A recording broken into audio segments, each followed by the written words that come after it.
2014년 12월 부다페스트의 한 지역 전체가 얼음 결정으로 뒤덮였습니다. 이 지역의 나무들은 얼음으로 인한 압력을 견디지 못하고 쓰러지기 시작했어요. 얼음 안개라고 불리는 무시무시한 현상이었습니다. 해리포터 영화에서 디멘터가 그랬던 것처럼 기온이 급격히 떨어지면서 주변의 모든 것이 얼어붙는 현상인데요. 이 모든 것이 온도 플립플롭 덕분입니다. 얼음 안개는 시야를 방해할 뿐만 아니라 어둠 속에서 빛나는 유령 기둥과 후광을 만들어내기도 해요. 얼음 안개는 작은 얼음 결정으로 이루어져 있습니다. 섭씨 영하 10도 이하가 되면 공기 중에 물방울이 얼어 얼음 결정으로 변해요. 그 전까지는 얼어붙을 무언가를 찾지 못하면 액체 상태로 유지됩니다. 얼음 안개는 보통 북극이나 남극과 같이 추운 지역에서 형성돼요. 부다페스트는 플롯에 반전이 있었죠. 차량과 비행기에서 나오는 뜨겁고 습한 가스도 얼음 안개를 만들 수 있습니다. 추운 날 비행기가 이륙할 때 얼음 안개가 너무 짙어 다음 비행기가 아무것도 볼 수 없는 경우가 있어요. 이런 일은 가끔 일어납니다. 얼음 안개는 맑은 하늘에서 드문드문 얼음 결정이 떨어지는 다이아몬드 먼지와는 달라요. 습도가 거의 100%로 매우 높고 기온이 섭씨 0도 이하로 떨어질 때 형성됩니다. 이렇게 되면 공기 중에 얼음 결정이 생성되고 이 얼음 결정은 결국 다른 표면에 정착하게 돼요.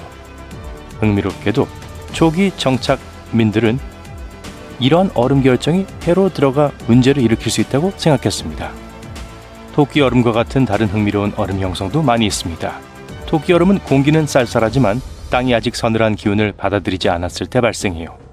식물 줄기 내부의 수액이 얼면서 팽창해서 줄기가 갈라지게 돼요. 이렇게 되면 액체가 밖으로 빠져나와 서리가 내린 공기와 만나 얇은 얼음층으로 변하면서 꽃잎이나 리본처럼 아름다운 모양을 만듭니다. 지진광은 또 다른 기이하고 독특한 현상이에요. 2017년 멕시코에서 규모 8.1의 강진이 발생했을 때 하늘에 이상한 녹색과 파란색 빛이 보이는 이미지가 소셜미디어에 넘쳐났습니다. 이 멕시코 지진광은 또 하나의 미스터리를 더했어요. 공번개와 마찬가지로 지진광은 매우 드물게 발생하며 매혹적이지만 과학자들이 알아내기는 어렵습니다. 지진 주변의 광채가 모두 똑같이 보이지 않는다는 점이 까다로운 이유예요. 이에 대한 이론과 신화가 모두 존재합니다. 불빛은 다양한 모양, 형태, 색상으로 나타날 수 있어요. 역사를 파헤친 연구자들은 기원전 1600년으로 거슬러 올라가는 이러한 빛에 대한 65개의 기록을 조사했습니다. 예를 들어 강력한 지진이 발생하기 불과 11일 전인 1988년 11월 12일 사람들이 퀘벡의 세인트 로렌스 강을 따라 밝은 보라색, 분홍색 빛의 덩어리를 목격했던 일이 보고됐어요. 페루 피스코에서는 규모 8.7의 지진이 발생하기 전 보안 카메라에 포착된 밝은 섬광의 형태로 불빛이 나타났습니다. 그리고 2009년 이탈리아 라퀘라에서 지진이 발생하기 전 사람들은 돌길 위에서 약 10cm 크기의 불빛이 깜빡이는 것을 목격했어요. 하지만 지진의 불빛이 실제인지 아닌지에 대해서는 여전히 논쟁이 계속되고 있습니다. 미국 지질조사국은 지진이 발생한 시간과 장소 주변의 비정상적인 불빛에 대한 개별 보고가 실제로 지진 불빛을 나타내는 것인지 확신할 수 없어 다소 신중한 입장이에요. 한 연구에서 과학자들은 이러한 빛이 지각에서 배터리를 켜는 것처럼 지진 활동 중에 특정 유형의 암석에서 활성화된 전하로 인해 발생한다는 이론을 세웠습니다. 현무암이나 가브로와 같은 일부 암석에는 미세한 결정 결함이 있는데요. 이러한 결함으로 인해 전하가 공기 중으로 방출될 수 있습니다. 연구자들은 이러한 빛이 생성되는 데 필요한 조건이 전 세계 지진의 0.5% 미만에서 존재한다고 주장했어요. 이것이 불빛의 희귀성을 설명할 수 있습니다.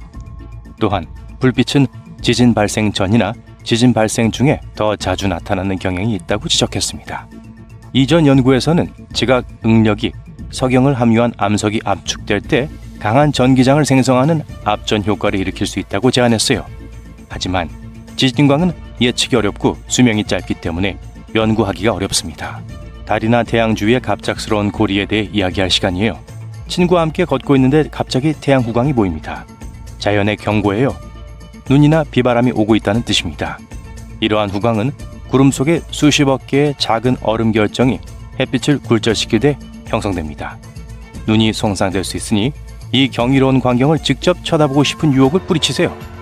선글라스를 끼고 약 40분 정도 감상하세요. 자연은 다른 조기 경고를 보내기도 합니다.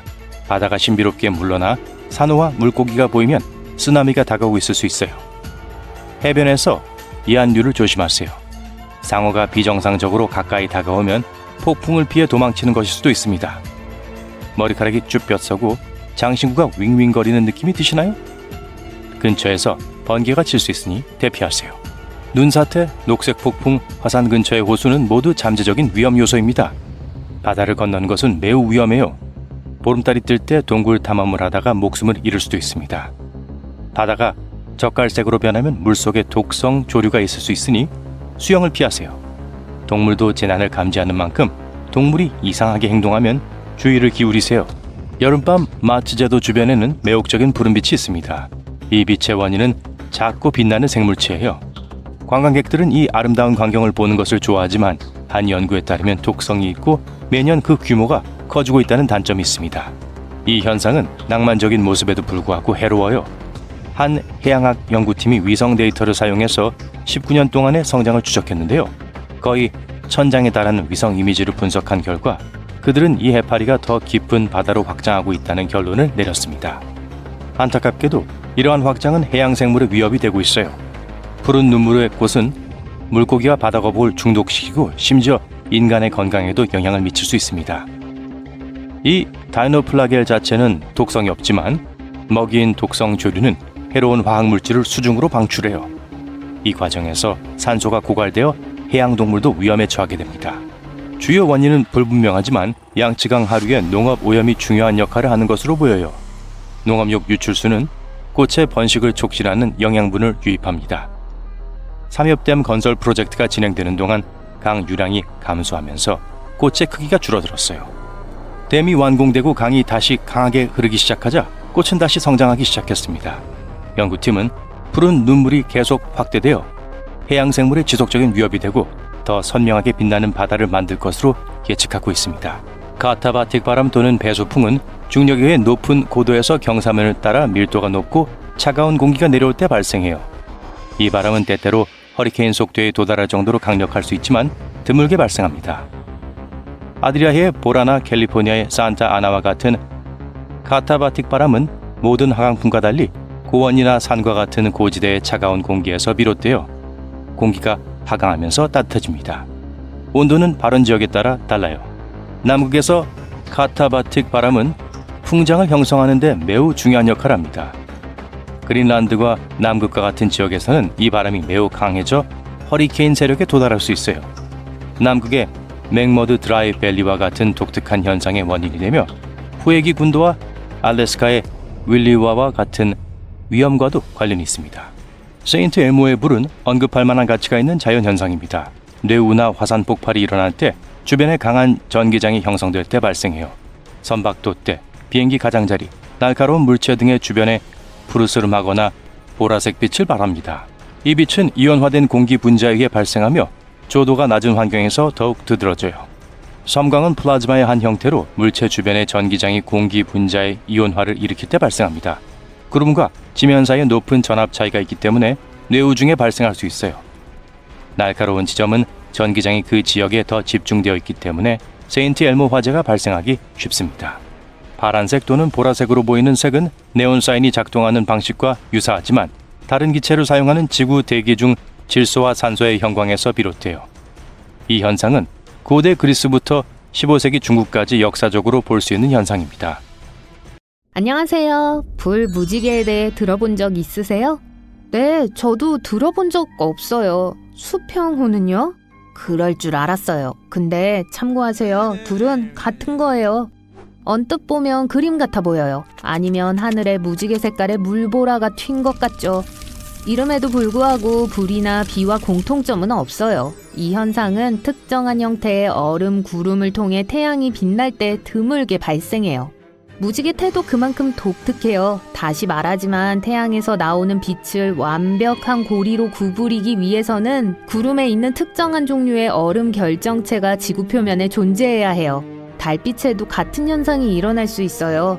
유일한 차이점은 달무리는 보통 흰색이고 태양무리는 무지개색일 수 있다는 거예요. 고도가 높은 지역을 방문하면 페니 텐트를 우연히 발견하는 행운아 중 한 명이 될 수도 있어요.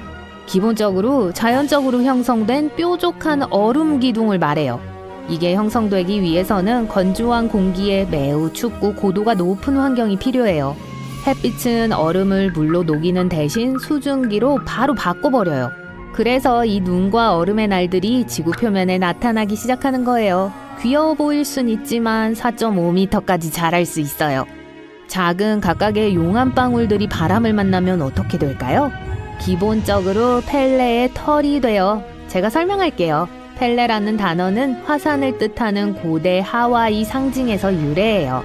바람이 작은 용암방울을 집어들 때마다 머리카락과 같은 가닥으로 느리는데 이건 유리철사를 만드는 과정과 비슷해요. 이 섬세한 가닥들은 2m까지 뻗을 수 있어요. 드물게 구름 없이도 비가 올 수 있어요. 근데 진짜일까요? 이 희귀한 현상 이면에 있는 과학을 살펴봅시다.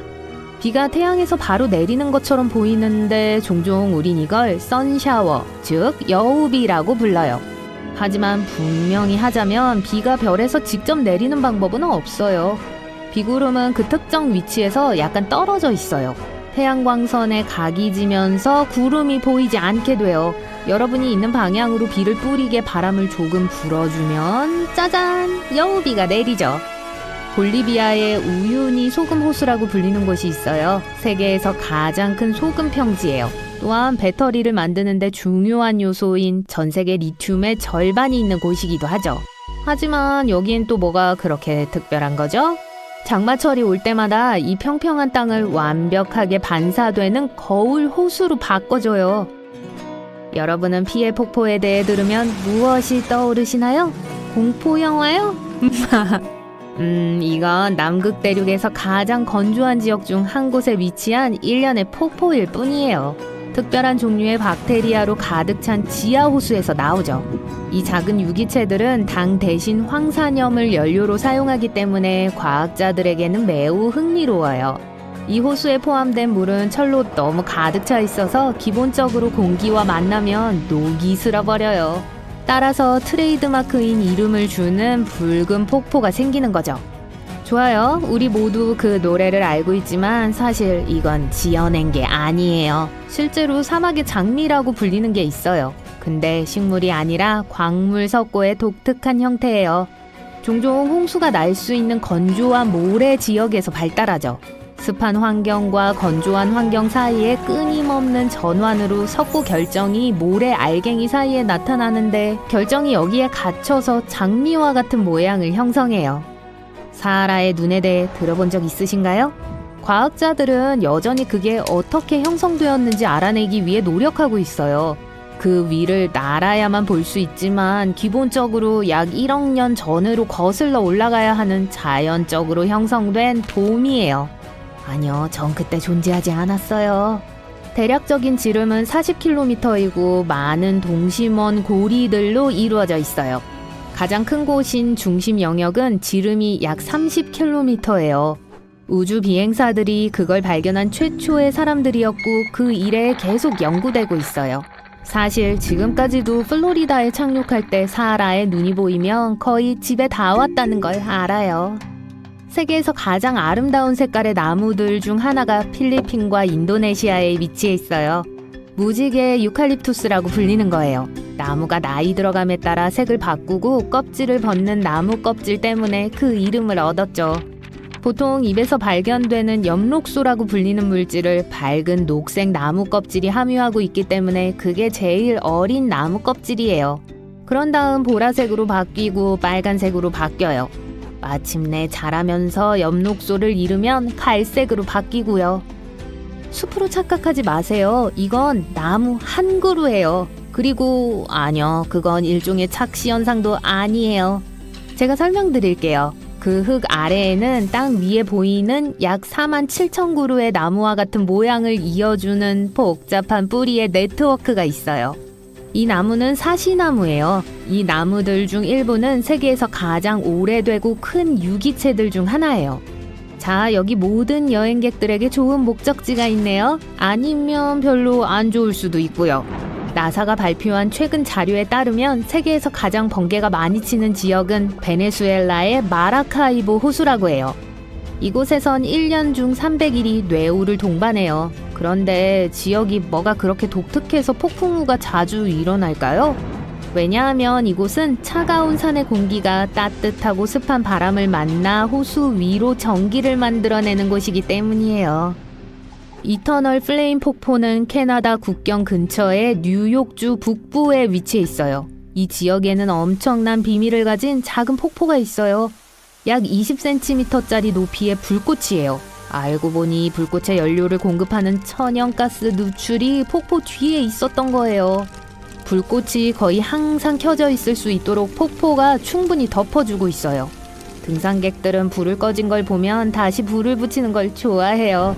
이 현상은 사실 꽤 흔하지만 대부분의 다른 곳들보다 더 신선해서 더 많은 인기를 얻고 있어요. 그리고 사진이 아주 잘 나오잖아요. 솔직히 말해서요. 황사, 백사, 그리고 심지어 흑사에 대해서도 여기저기서 들어봤어요. 하지만 지금까지 녹색 해변은 들어본 적이 없어요.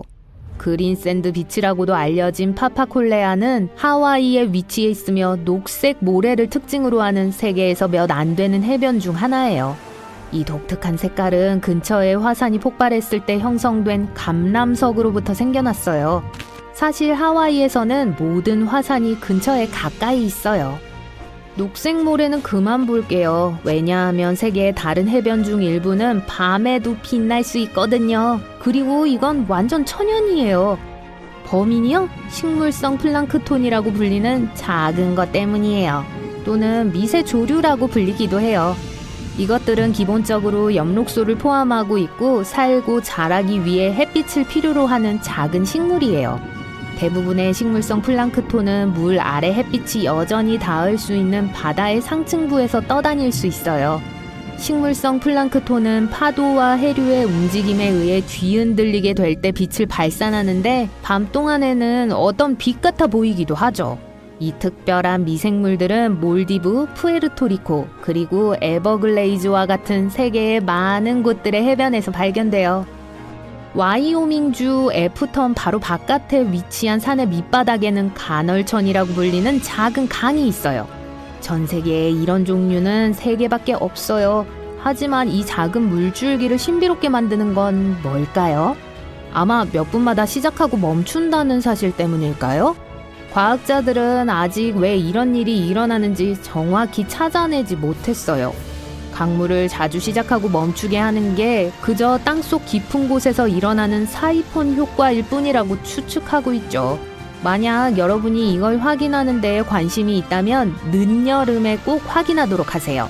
그때가 간헐천이 제일 활동적일 때거든요. 아이러니한 게 보이시나요? 간헐천을 여름에만 볼 수 있다고요? 네, 여기까지입니다. 여러분은 야생에서 하이킹을 하며 캠프를 차릴 안전한 장소를 찾고 있습니다. 들리는 건 오직 발 밑에서 나뭇잎과 나뭇가지가 갈라지는 소리뿐이죠. 다람쥐 몇 마리가 저기 나무 위로 뛰어 올라가고 있어요. 하지만 갑자기 예상치 못한 일이 벌어져요. 나무 사이 먼 곳에 뭔가가 이상하게 보이는데 일종의 콘크리트 구조물 같아 보여요. 이상하네요. 이 시점에서 여러분은 숲속으로 최소 32km쯤 들어왔고 여러분이 알고 있는 한 근처에 도시나 마을은 없어요.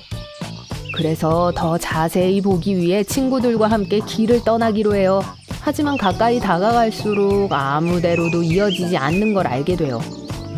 말 그대로 아무것도 없는 곳에서 뭘 하고 있는 거죠? 그리고 아무데로도 이어지지 않아요. 여러분은 셜록 홈즈 모자를 쓰고 조사를 시작해요. 자, 이곳에 몇 년에 걸쳐 무너진 오래된 집이나 저택이 있었을 수 있어요. 그리고 남은 건 이 계단뿐일 수도 있고요. 하지만 이상하게도 이 기괴한 구조물을 둘러본 후 여러분은 패여도 어떠한 토대의 흔적도 없다는 걸 깨달아요. 마치 누군가가 케이크같이 집 계단을 잘라 여기에 떨어뜨려 놓은 것 같아요. 아무 이유도 없이 말이에요. 네. 여러분과 친구들은 별로 가까이 가고 싶어 하지 않아요. 뭔가가 잘못된 것 같아요. 이 이상한 구조물을 더 오래 볼수록 소름 끼치는 존재가 느껴져요. 뭔가가 여기서 가능한 한 빨리 떠나야 한다는 걸 알리고 있어요. 이상하게 들리겠지만 생뚱맞은 계단의 발견, 숲에서의 터무니없는 발견들은 놀라울 정도로 흔해요. 어떤 것들은 나무로 만들어졌고 어떤 것은 벽돌이나 돌로 만들어졌어요. 어떤 건 오래돼 보이는 반면 다른 것들은 어제 완성된 것처럼 보여요. 이 모든 것의 공통점은 아무데도 이어지지 않으며 모두 아주 신비로운 장소에서 발견됐다는 거예요. 가장 유명한 것들 중 하나는 뉴햄프셔의 체스터필드에 있어요. 숲 한가운데 돌로 만들어진 반원형 아치에 중세풍 긴 계단이 있어요. 마담 앙뚜아네트 쉐리의 성의 일부인 걸로 여겨지고 있어요. 그녀는 파리에서 유명한 가수였어요. 이 성은 약 100년 전으로 거슬러 올라가는데 나중에 1962년에 다시 발견됐어요. 이번에는 계단밖에 없었어요. 또 다른 신비한 고대 계단은 9,000년 전으로 거슬러 올라가요. 이탈리아의 한 숲에 있는데요. 꼭대기에 있는 작은 단으로 이어지는 일련의 계단 같아 보여요. 왜 아무데로도 이어지지 않는 걸 만드는데 많은 노력을 기울인 걸까요? 몇몇 전문가들은 그게 일종의 의식용 탑이라고 생각하지만 그 사람들도 모르는 건 마찬가지예요. 인도양에는 인도양 지오이드 로우라는 이상현상이 있어요. 세계에서 가장 큰 일그러진 자연 중력을 만들어내죠. 중광물 퇴적물, 많은 해구들, 그리고 마그마 포켓이 이 지역의 자기장을 방해해요. 지구의 중력은 지구 주변의 다양한 장소에서 변해요. 이걸로 연구원들은 패턴을 찾고 표면 아래에서 무슨 일이 일어나고 있는지 알아낼 수 있습니다. 더 높은 중력장은 일반적으로 아래에 밀도 높은 물질이 있는 걸 의미하며 반대도 마찬가지예요. 일부 과학자들은 이 이상현상이 지각으로 올라오려는 지구의 멘틀이 움푹 패인 곳일 수 있다고 믿고 있어요. 니하우 섬은 사실 오늘날의 발전의 결실을 거부해요. 현지인들은 도보나 자전거로만 다니기 때문에 차가 보이지 않아요. 주민들의 다리가 튼튼한 것도 당연해요. 그들은 수돗물, 인터넷 또는 상점 없이도 번창해요. 섬 전체에 있는 유일한 학교는 보조 발전기가 있는 태양에너지로 작동해요. 그리고 놀라운 건 미국에서 태양열로 움직이는 유일한 학교라는 거예요. 이 섬의 거주자로서 지역 주민들은 영주권자들이 준수해야 할 몇 가지 기본 규칙을 설명해 줍니다. 만약 이 규칙들을 어기면 쫓겨날 수 있어요. 이제 방콕에서 멀지 않은 태국 북동부에는 7,500만 년 된 암석층이 있습니다. 이 바위들은 고래 3마리가 함께 헤엄치고 있는 것처럼 보여요. 자연이 만든 이 아름다운 디자인은 3마리 고래 바위로 알려지게 됐어요. 수백만 년 전에 이 지역은 사막이었어요. 하지만 땅이 변했죠. 점차적으로 지각판의 움직임과 침식에 의해 사암이 산산조각 났어요. 그런 식으로 이 화려한 대형들이 만들어졌어요. 만약 3마리 고래 바위 주변의 산책로를 탐험하기로 결정했다면 그곳에서 폭포와 풍부한 동식물을 발견할 수 있을 거예요. 야말과 가이단 반도에 위치한 이 넓은 구덩이는 2014년에 발견되었습니다. 계속 변하고 진화하는 것 같아요. 구덩이는 점점 넓어지고 사람들은 더 자주 그곳을 찾아요. 물론 어떻게 나타났는지에 대한 이론은 많아요. 운석 충돌에서부터 다른 문명의 활동에 이르기까지 의견들은 많죠. 하지만 제일 일반적인 설명은 지구의 영구 동토층이 녹기 시작한 후 메탄가스가 물 분자에 반응하기 시작했다는 거예요. 이게 얼음을 통해 터지는 메탄 거품을 야기했을 거예요. 분화구들은 수천 년이 되었을 수도 있지만 확실히 아는 사람은 없습니다. 뉴멕시코주 타오스라는 작은 마을로 운전해 가고 있습니다. 지역 주민의 2%가 매일 이상한 윙윙거리는 소리를 들어요. 어떤 거주자들은 이 소리가 다른 은하계에서 온 손님들이 사용하는 기술과 어떤 연관이 있다고 믿고 있어요. 또 마을에 불길한 뭔가가 살고 있다는 이론도 있고요. 타오스는 저주받았다고들 하죠. 사악한 영혼이나 훌령이 조상들이 과거의 한 일로 사람들을 벌주고 있다고요. 과학자들은 아직도 이 소리의 본질을 설명할 수 없어요. 어떤 이론은 그 장소의 특이한 음향 때문에 발생한다고 하는 반면 다른 사람들은 윙윙거리는 소리는 환각이라고 해요. 어떤 사람들은 모두가 뭔가에 대해 이야기를 하고 마음이 실제로는 존재하지 않는 소리에 대한 환상을 만들어내서 그걸 듣는다고도 하고요. 이 소리가 모두에게 똑같지도 않아요. 어떤 사람들에겐 낮은 웅성거림이고 다른 사람들에겐 윙윙거리는 소리에 가까워요. 하지만 이상한 소리를 들을 수 있는 곳은 이곳만이 아니에요. 더 험이라고 불리는 소리는 전 세계 사람들이 들었다고 주장하고 있어요. 스코틀랜드의 작은 마을에 사는 몇몇 사람들은 그게 낮고 두꺼운 웅웅거리는 소리라고 묘사했습니다. 반면 플로리다의 일부 주민들도 비슷한 소리를 들었어요. 이 현상이 언제 나타났는지 정확히 알 수는 없지만 언론이 이 현상에 대해 처음으로 이야기하기 시작한 건 1970년대 영국에서였어요. 또 거의 200년은 거슬러 올라가는 신비한 윙윙거리는 소리에 대한 기록도 있어요. 일부 추정에 따르면 지구상의 약 2%의 사람들만이 웅웅거리는 소리를 들을 수 있다고 해요. 그 사람들의 귀가 저주파의 파동을 감지할 수 있거나 완전 다른 이유일 수도 있고요. 아마 흥얼거리는 사람이 노래의 가사를 모르기 때문에 웅웅거리는 소리를 듣는 걸 수도 있어요. 네, 이 농담도 200년짜리예요. 인도네시아의 한 화산은 밝은 푸른 용암을 내뿜고 파란색과 보라색 불꽃을 만들어내요. 이 현상은 화산이 세계에서 가장 높은 수준의 유황을 지니고 있기 때문에 발생해요. 또 악취로도 근처에 있다는 걸 알 수 있어요. 하지만 주제에 벗어난 이야기네요. 그리고 황산가스가 타는 듯한 뜨거운 공기와 상호작용하고 녹은 용암에 의해 불이 붙을 때 파랗게 변해요. 또 이 분화구 안에는 세계에서 가장 큰 산성호수가 있어요. 네, 냄새가 정말 심해요. 수중의 강과 호수가 염수연못이라고 불리는 데는 이유가 있어요. 높은 염분이 주변의 바닷물보다 그 안에 있는 물을 더 밀도 있게 만들어요. 그래서 강과 호수를 형성하면서 바닥으로 가라앉는 거예요. 이것에는 파도도 있어요. 이 파도들은 때때로 물가에 부딪힐 수 있습니다. 잠수함을 타고 그곳으로 내려가면 염수 연못 수면에 쉽게 떠다닐 거예요. 하지만 잠수함 없이 그런 호수에서 수영하는 건 너무 위험해요. 유독한 메탄과 황화수소를 너무 많이 함유하고 있거든요. 네, 전 이것도 패스할래요. 하지만 여러분은 하고 싶은 대로 하세요. 멕시코의 크리스탈 동굴은 세계에서 가장 독특한 결정 구조물의 본거지입니다. 동굴 안의 초희귀한 환경 덕분에 그곳의 결정체들은 믿을 수 없는 크기로 자라요. 공기가 엄청나게 습합니다. 물은 우유빛 거인들의 성장을 촉진시키는 수톤의 미네랄을 포함하고 있어요. 어떤 건 전봇대보다 더 길어요. 돌풍이 눈이 쌓인 지역을 가로질러 눈을 굴리기 시작할 때 원통형 눈 도넛이 생겨요. 마치 눈사람을 만들듯이요. 만약 그게 진짜라면 결국 바람이 움직이기엔 너무 무거워질 거예요. 하지만 눈 도넛의 중심은 비어 있어요. 도넛의 안쪽 층이 너무 얇고 도넛이 형성될 때 날아가기 때문이죠. 이것으로 눈덩이보다 더 가벼워져요. 그래서 더 굴러가기도 하는 거예요. 안타깝게도 눈 도넛이 나타나려면 아주 정확한 조건이 필요하기 때문에 보기 힘듭니다. 에티오피아의 다날키 함물지는 아마도 여러분이 볼 수 있는 가장 이상하게 생긴 곳 중 하나일 거예요. 네온빛 온천, 용암 웅덩이, 광활한 염전이 여기저기 흩어져 있어요. 여기서는 특히 조심해야 해요. 유독가스가 열수구 위로 소용돌이치고 있거든요. 그리고 많은 웅덩이들이 산성이 강해요. 그러니까 수영하러 가지 마세요. 적어도 점심 식사 후 30분까지는요. 농담이에요. 그리고 마지막으로 1992년 바다에서 발견된 28,000마리의 고무 오리만큼 미스테리한 게 또 없어요.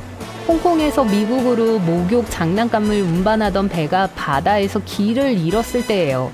이 오리들 중 일부는 수십 년이 지난 후에도 여전히 바다에 떠 있어요.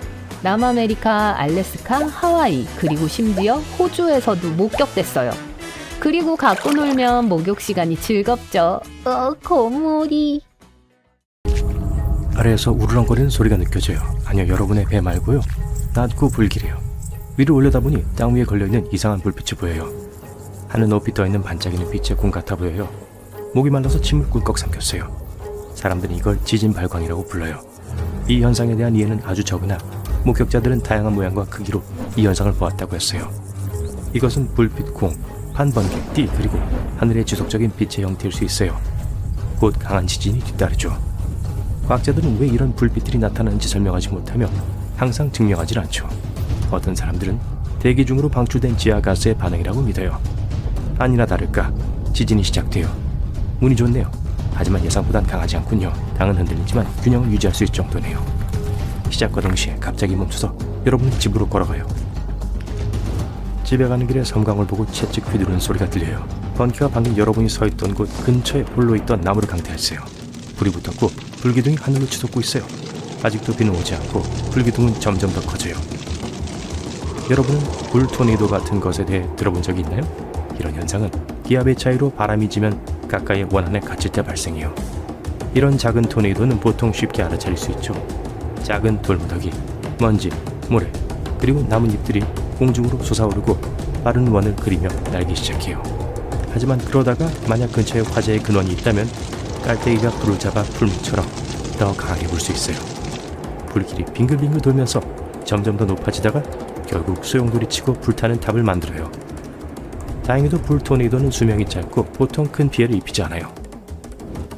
하지만 저 나무 밑에서 폭풍을 피하려고 하지 마세요. 플로리다와 캐리비안 해안의 일부 지역에서 이 특이한 식물을 발견할 수 있어요.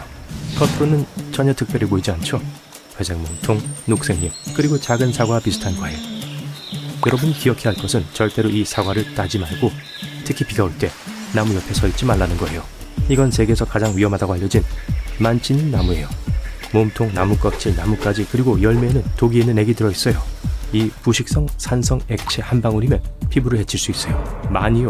나무가 이 액을 분비할 수 있어요. 그리고 만약 실수로 이걸 만졌다면 손에 화상을 입을 위험이 있어요. 비가 오면 물방울이 나무에서 떨어지고 독과 섞여요. 또 물이 나무 껍질에서 튀어 피부에 묻을 수 있어요. 그래서 근처에 서 있으면 안 돼요. 주변에 자라는 다른 과목이나 버섯은 거의 없고 동물들은 이 나무들을 피하고 사람들은 이걸 자르지도 않고 과일을 따지 않아요. 이 나뭇가지로 모닥불을 피울 수 없어요.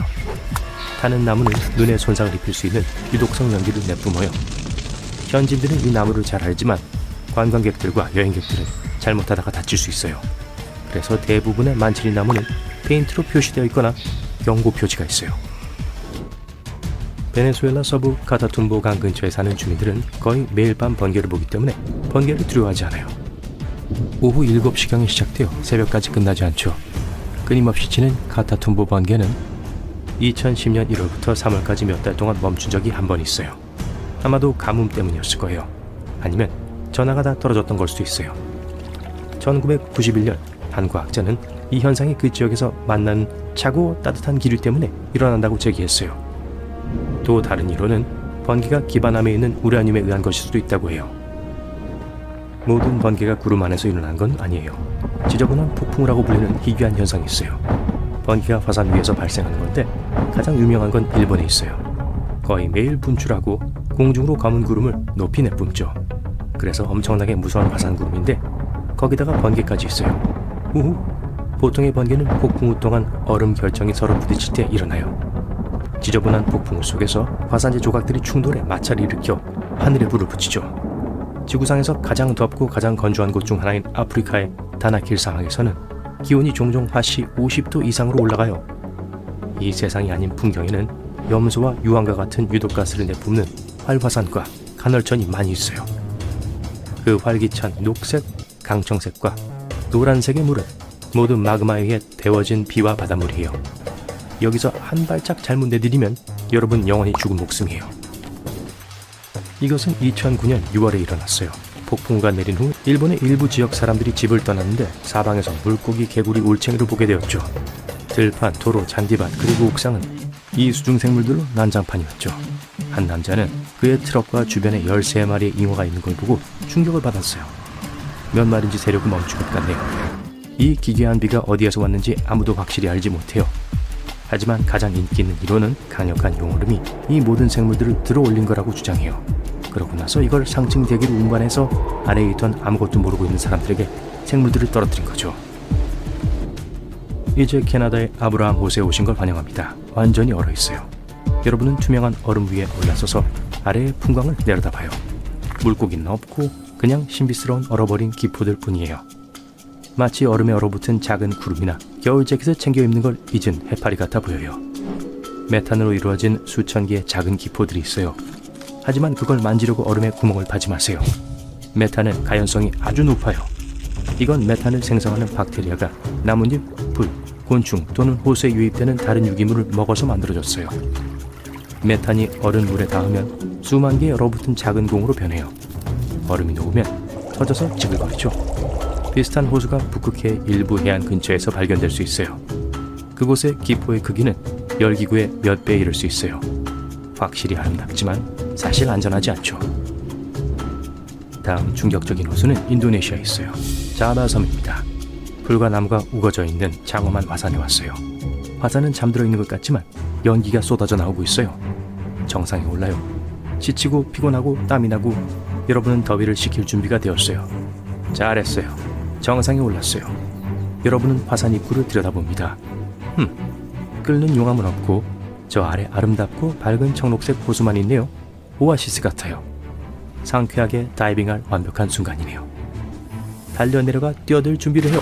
하지만 물이 아니라 산성물이에요. 유황가스는 화산 아래에서 호수로 들어가요. 호수 자체는 금속으로 가득 차 있어요. 가스가 거기에 닿으면 저 아름다운 청록색 물을 만들어내요. 제 말은 산성물이요. 가장 가까운 마을로 돌아가서 쉬었다가 날씨가 더 선선해지는 밤에 돌아오는 게 좋겠어요. 어둠 속에서 호수가 빛을 내는 것 같아요. 그 바로 위에 빛으로 가득 찬 폭발하는 작은 구름들을 볼 수 있을 거예요. 유황가스가 호수에서 나와 공기와 결합해 밝은 푸른빛으로 빛나요. 그래도 너무 가까이 가진 마세요. 바다는 불길한 붉은색으로 변하고 어떤 생물도 그 속에서 살아남을 수 없어요. 무슨 암흑 마법 같은데요. 사실 이것은 적조라고 불리는 특정한 색조를 물에 더해주는 걷잡을 수 없이 퍼져나가는 작은 해조류예요. 이것들은 해양 포유류, 새, 그리고 거북뿐만 아니라 그걸 먹고 사는 생물들을 파괴하는 독소를 갖고 있어요. 인간의 경우 이것과 접촉하면 호흡장애나 바다식 중독에 걸리게 돼요. 때로 심지어 거대한 배들도 이렇다 할 이유 없이 공해에서 가라앉았어요. 그 이유는 종종 수중 화산이 잠자는 동안에도 발생시키는 거품의 주머니 때문이에요. 이 생산적인 마그마 공장들은 물밑 2600m에 숨겨져 있어요. 깨어날 때 마치 육지 화산처럼 행동하고 파괴적인 쓰나미를 일으킬 수 있어요. 이 나무는 병처럼 생겼는데 어쩐지 병나무라고 불린다 했네요. 나미비아에서 자라고 많은 관광객들을 끌어모으죠.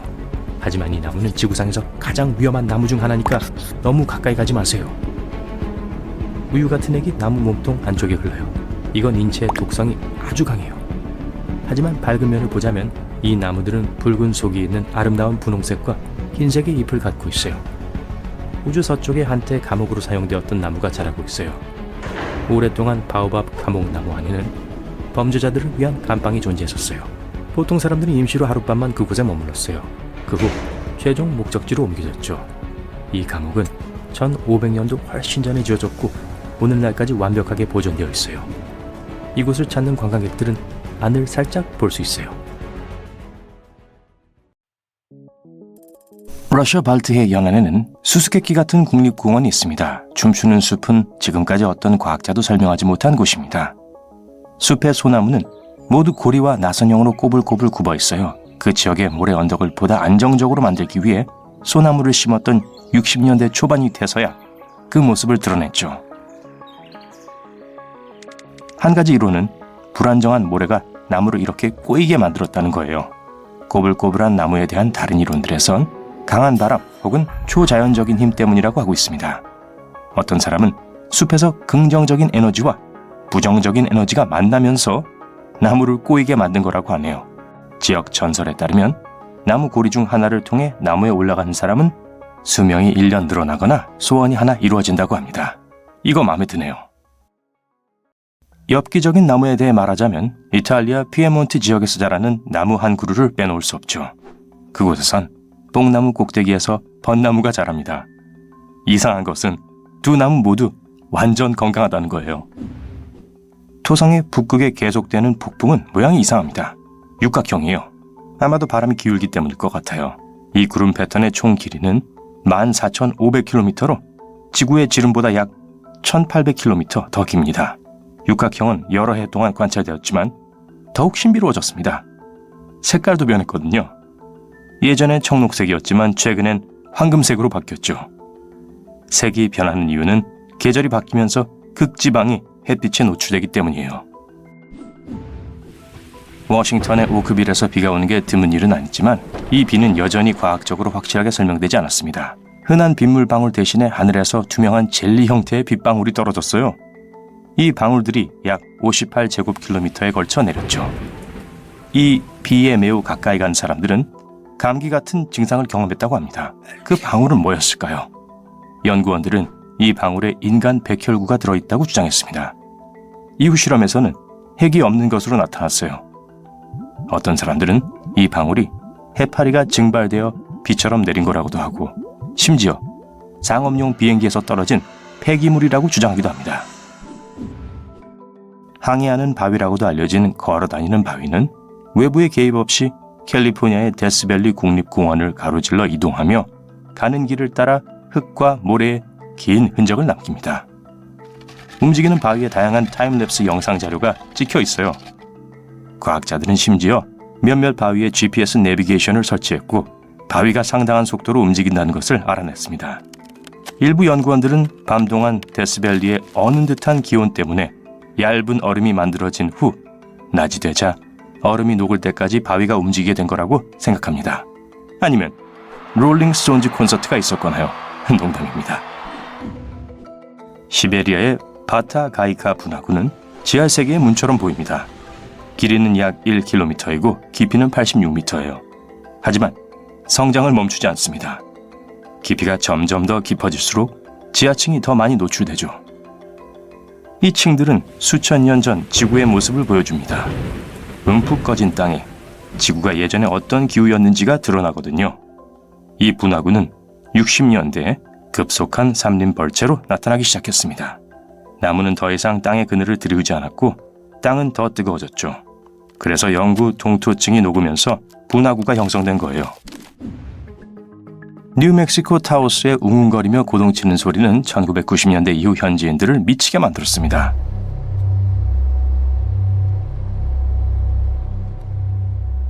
낮은 파장의 웅웅거림은 수면을 방해하고 에너지를 고갈시키죠. 과학자들은 소리의 근원을 찾으려고 노력했지만 여전히 그 원인을 정확히 찾아내지 못했습니다. 영국, 호주, 캐나다, 그리고 미국의 다른 지역에서도 다양한 종류의 웅웅거림이 들려요. 다행히도 세계 인구의 약 2%만이 그 소리를 들을 수 있습니다. 이 웅웅거리는 소리는 기계장치, 청각체계의 여러 가지 장애, 그리고 심지어 동물의 탓으로 여겨지기도 했는데요. 예를 들어 웨스트 시애틀은 웅웅거림을 두꺼비 물고기 탓으로 돌렸습니다. 요정의 고리 혹은 정령의 고리 또는 픽시 고리라고도 알려진 현상은 초원과 숲이 우거진 지역에 나타나는 신비한 버섯고리입니다. 버섯이 거의 완벽한 원형으로 자라는 이유에 관한 많은 논쟁이 있었어요. 어떤 미신은 요정이 춤을 춰서 땅을 태워서 버섯이 빠르게 자라게 한다고 주장하죠. 코스타리카에는 약 300개의 구형의 돌덩이가 있습니다. 현지인들은 그걸 라스볼라스라고 부르는데 단순히 공이란 뜻이에요. 이 돌은 거의 완벽하게 둥근 모양을 하고 있죠. 그들 중 일부는 무게가 각각 16톤까지 나갈 정도로 거대하죠. 이 돌덩이들은 또 각각 다른 재료로 만들어졌습니다. 반려암, 석회암, 그리고 사암으로요. 추장의 집 앞에 일직선으로 배치한 것으로 보고 있지만 정확한 기원은 모릅니다. 어떤 신화에서는 이 돌들이 아틀란티스에서 유래했다고 주장하죠. 만약 여러분이 10월 말에 메콩강을 여행한다면 물에서 솟아오르는 빛나는 공을 볼 기회가 있을 거예요. 현지인들은 이 빛나는 공을 나가의 불덩이라고 부릅니다. 빛의 크기는 다양해요. 불그스름한 공은 불꽃처럼 작은 것부터 농구공만큼 큰 것도 있습니다. 하루에 수십에서 수천 개의 공을 볼 수 있어요. 과학자들은 왜 이런 일이 일어나는지에 대해 확실한 설명을 전혀 하지 못하지만 습지 환경에 의해 방출되는 가연성 가스 때문일 수도 있다고 생각하고 있습니다. 몇몇 미신을 믿는 현지인들은 메콩에 사는 거대한 뱀 때문이라고 확신하고요. 대단한 물덩이에요. 미네소타에 있는 슈페리어 호수 북쪽 해안에는 악마의 주전자로 알려진 공원이 있습니다. 악마의 주전자는 둘로 갈라지는 폭포인데요. 강의 한 부분은 계속 이어지는 반면 다른 한 부분은 땅속 구멍으로 사라집니다. 무엇이든 악마의 주전자에 던진 물체는 다시 나타나지 않아요. 과학자들은 아직도 구멍으로 떨어지는 물이 어디로 가는지 완전히 설명하지 못합니다. 악마의 주전자는 물의 흐름을 추적하는 게 거의 불가능하기 때문에 사람에게 위험합니다. 네, 튜브 타고 놀 곳은 아니라는 얘기죠. 그루니어는 기괴한 짝짓기 의식으로 유명한 물고기입니다. 암컷은 물 밖으로 나와 해안으로 올라가죠. 그리고 알을 낳기 위해 꼬리로 모래 속을 파고듭니다. 알은 모래 속에 숨어 기다리고 있고요. 열흘이 지나 만조가 찾아오면 바다가 새로 부화한 새끼들을 씻어냅니다. 과학자들은 여전히 왜 이런 방법으로 번식하는지에 대한 어떤 확실한 설명도 내놓지 못하고 있어요. 헤스달렌 계곡 너머의 노르웨이 시골에 사는 사람들은 종종 흰색과 노란색과 빨간 빛이 하늘을 가로지르는 것을 볼 수 있습니다. 이 불빛은 낮과 밤 모두에 나타나고 80년대엔 한 주에 15에서 20번 발견된 적도 있어요. 헤스달렌의 빛은 몇 초간만 나타나기도 하지만 때때로 1시간 이상 지속되기도 합니다. 불빛은 공중에 떠다니거나 심지어 이리저리 흔들리는 것처럼 보이기도 해요. 어떤 과학자들은 이 빛의 원인이 이온화된 철 먼지 때문이라고 믿고 있고, 다른 과학자들은 나트륨과 산소, 수소를 포함한 연소 때문이라고도 합니다. 단지 잘못 식별된 항공기라고 주장하는 사람들도 많아요. 옐로스톤 공원에는 유명한 끓는 호수가 있지만 그 호수가 끓는 호수로 세계에서 유일한 것은 아닙니다. 아마존 깊은 곳에는 항상 뜨거운 6.5km 길이의 샤나이 팀피시카 강이 있어요. 그 이름은 태양이 끓였다는 뜻이죠. 실제로 끓는 건 아니지만 섭씨 91도까지 도달하기 때문에 파스타를 익히기에 충분합니다. 한번 해볼까요? 이 강의 최저 온도는 45도입니다. 이런 현상을 여전히 과학적으로 설명할 수 없어요.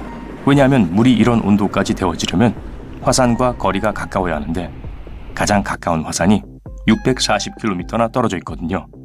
하지만 이 현상을 설명할 수 있는 결함이 지구 아래에 있을 수도 있죠. 서부 베네수엘라로 가볼까요? 카타툼보 강 근처에 사는 현지인들은 번개를 두려워하지 않습니다. 거의 매일 밤 보니까요. 7시경에 시작해서 새벽까지 멈추지 않습니다. 영원히 멈추지 않는 카타툼보 번개는 2010년 1월부터 3월까지 한 번 몇 달 동안 멈춘 적이 있었는데요. 아마 가뭄 때문이었을 거예요. 아니면 전기가 다 떨어졌거나요. 1991년에 한 과학자가 이 지역에서 냉기류와 온기류가 만나기 때문에 이런 현상이 일어난다는 의견을 내놓았습니다. 또 다른 이론은 기반함에 우라늄이 있기 때문에 번개가 치는 것일 수 있다는 거예요. 번개 얘기가 나왔으니 전 번개처럼 가야겠어요. 안녕히 계세요. 리샤트 구조는 사하라 사막의 거대한 지층으로 매우 큰 황소 눈처럼 생겼어요. 너무 넓어서 우주에서도 볼 수 있을 정도입니다. CIA에서도 관심을 가졌어요. 1965년 그들은 지자기 이상 징후를 찾기 위해 상공 비행을 계획했습니다. 그 결과는 여전히 기밀인데요. 아마도 그 가설이 사실이라면 이곳은 잃어버린 아틀란티스 도시가 맞을지도 몰라요. 아틀란티스는 파도 아래 가라앉은 것으로 추정됩니다. 하지만 최근의 발견은 다른 방향으로 우리를 이끌고 있어요. 이건 아주 오래전으로 거슬러 올라가는 고대 이야기인데요. 플라톤이 처음으로 언급했습니다. 그곳은 녹음이 무성하고 세 개의 동심원 모양의 땅이 두 개의 원을 둘러싸고 있는 기이한 구조로 되어 있었죠. 플라톤의 글에서 인용한 두 가지 주요 인용문은 아틀란티스가 바다 한가운데에 있는 전형적인 섬이 아니었을 수도 있음을 암시합니다. 또한 아프리카와 유럽으로부터 큰 영향을 받았기 때문에 대서양에 있었다는 생각에 의문을 품게 돼요. 사하라의 눈과 아틀란티스는 닮은 꼴로 밝혀졌습니다. 우주 비행사들은 사하라의 눈을 상공에서 보고 처음에는 운석 충돌 분화구라고 생각했어요. 하지만 구조물의 고리 모양이 아틀란티스의 구조와 일치한다는 사실이 밝혀졌습니다.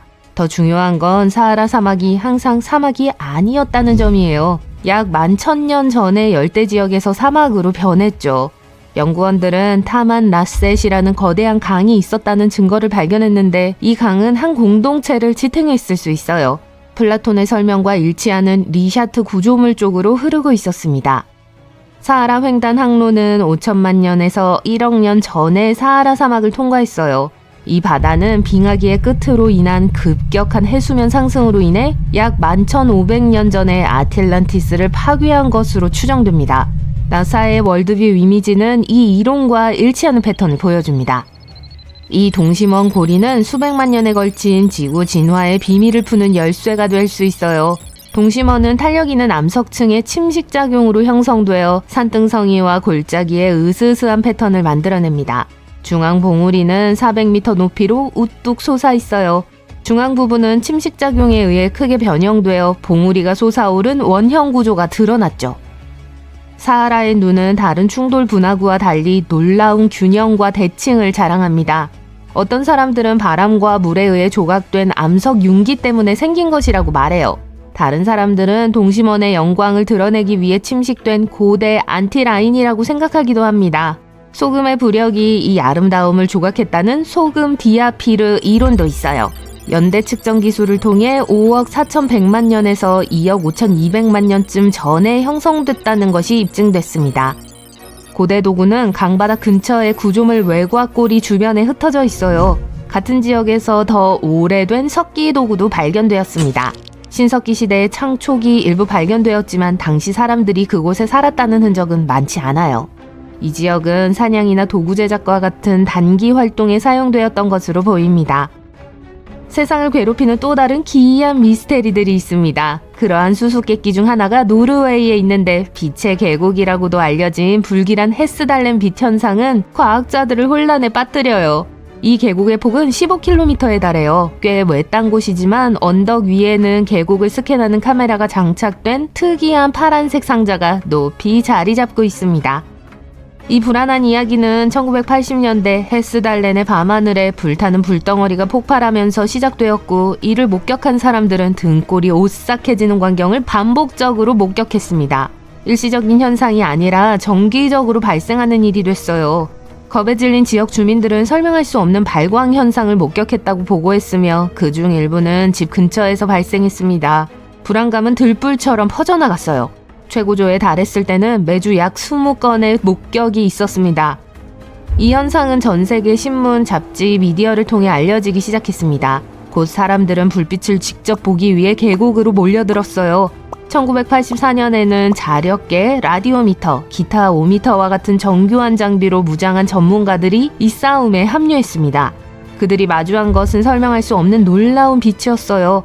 어떤 것은 천천히 움직이는가 하면 어떤 것은 시속 3만 킬로미터의 놀라운 속도로 하늘을 질주하기도 했습니다. 사람들은 비행기, 먼 곳에서 반사된 빛, 공번개, 인공위성, 행성, 유성 등으로 이 빛들을 설명하려고 했지만 그 속도와 춤추는 방식은 이 모든 이론을 배제했습니다.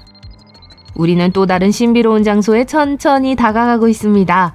이곳은 남극에 알려진 675개의 호수 중 가장 큰 빙하 아래 호수입니다. 미지의 생명체를 쉽게 숨길 수 있죠. 이 호수는 동남쪽 빙상 아래에 있습니다. 얼음 밑으로 4km 정도 잠수하면 해발 500m 아래에 위치한 보스토크 호수를 만날 수 있습니다.